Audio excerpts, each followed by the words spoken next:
This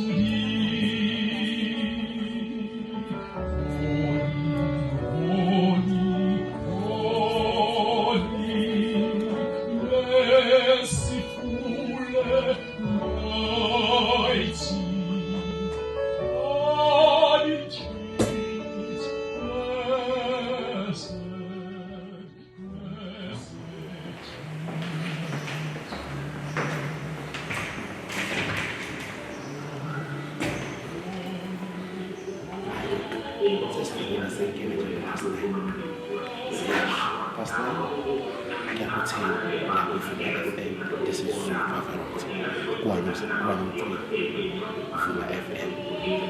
Thank you so much. Asingene mayiphela ingoma sengena.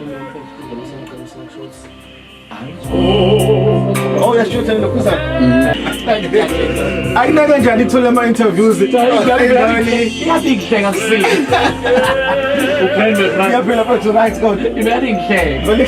Ngithe ngisethela ku Facebook wami live sina lokho ngiphazamisa. Manje lokho yakufona yakho ukuthi abantu show live la man.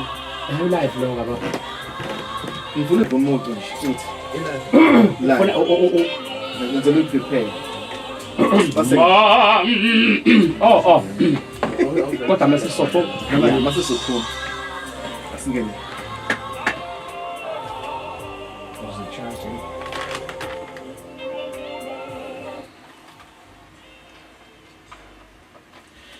It's Mega Grace on Sunday on Vuma FM, adult radio for the young at heart. Powerful sounds by Zulu Pavarotti.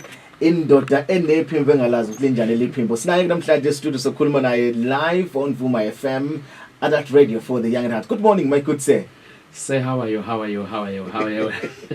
Ngiyaphila mfethu. Ngiyaphila mfethu. Ongibingelele nje bonke abalaleli beMega Grace. Yeah. Mfethu abalaleli nje abahle kakhulu mfethu senilalela lo hlelo lakho lihlaba hlosele kakhulu. Igama lami uZulu Pavarotti oqhamuka lapha ezintabeni zaKandengezi. Okhulela lapha endaweni yaseNtshongweni. Nginibingelele kuzona zonke nje izindawo mfethu ngiyabonga kakhulu sin privilege and honor ukuthi ngibe nawo ngalesi sikhathi mfethu. Sitshele mfethu ungene kanjani kulolu hlobo lomculo? Yeah. No, mfethu ngikhule ngawo this kind of music.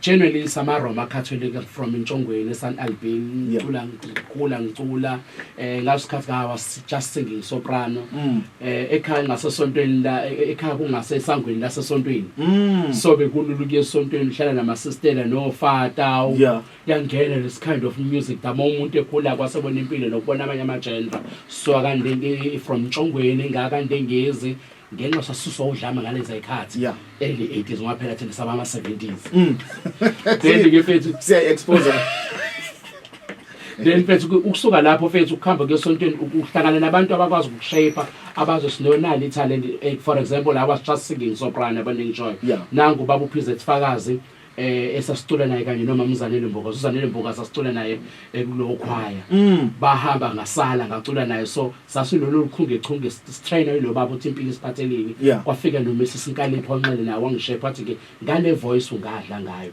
ngale voice ngakhona abantu abasindisa ngale voice ngabaningi abantu abangaphila ngale voice ngahamba ngayo mfethu ngaculela amakhwa amaningi mfethu SA Singazi Durban Serenade ngaqala umsebenzi sengiqala professional ngoba manje ngiyabona ukuthi indlela esengibizwa ngayo mfethu imishado ngiyakuzwa nje namanje mangitshela igig guide yakho ka December uthi ubani bangibizela hayi mfethu angibalanga ngiqedanga mfethu ngitshela usakhula did you have anything in mind ukuthi italent lakho nokuthanda kwakho lo mculo ngase